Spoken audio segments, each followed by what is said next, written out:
Now, the fourth thing you need in order to become a high value man is some sort of adversity in your life. So either that adversity and hardship is forced on you. For example, with me having to support and take care of a single mother, that was really not the easiest thing to come to terms with at the age of 8 or 9 years old. And without going into too much detail here, just having a very difficult upbringing to deal with and just going through and seeing a lot of things that just made me very angry and upset at the world at a very young age. So there's certain adversity, there's certain challenges that just force certain people to step up. And the unfortunate thing is 80% of the time when men are put through that, they don't step up. They don't pull up their boots and become the person they need to become to face the challenges. And that's just the unfortunate nature of the world. But you simply cannot be a high value man without putting yourself through the fire. I want you to wake up every single morning, look at yourself in the mirror and ask yourself honestly, would I follow this man into war? Stare in the mirror and be honest with yourself. What do you see? Now, I know some of you guys are looking at this and going, okay, well, I come from a middle class family or maybe even a wealthy family, or you may have just generally had a very cushy life in general. Well, that's fine as long as you force adversity and hardship on yourself. So whether that be small things, I remember even me when I was 15, 16, I used to do a bunch of cold approach and,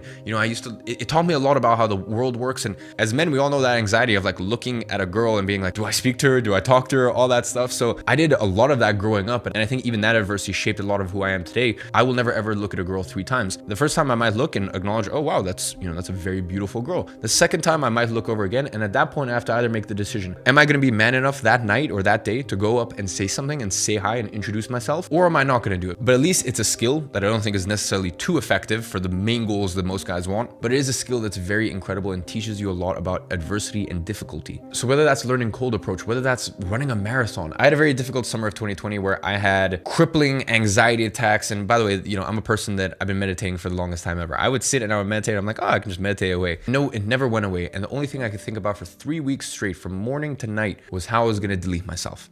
And there's a big difference between thinking about it and thinking about how you're going to do it. Once you start getting into the, hey, how am I going to do it? That's a very different level of severity.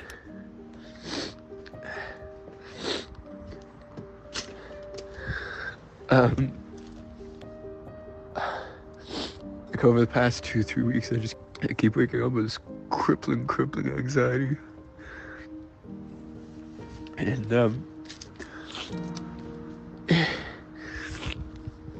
I just don't feel like myself.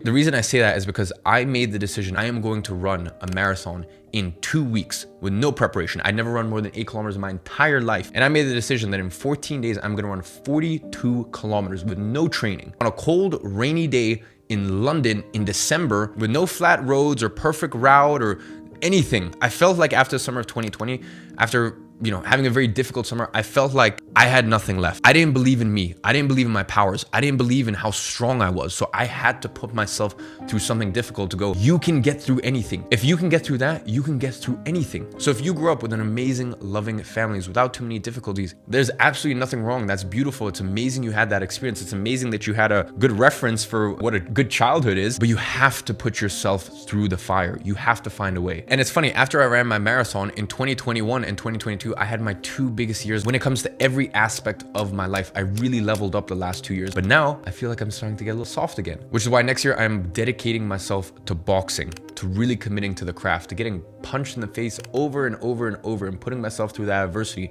So that way the year after I can have my first proper fight. Just remember that a man that has never been through hardship can never truly be a man that women respect or follow into war. Now, the last thing that you need in order to become a high value man is a strong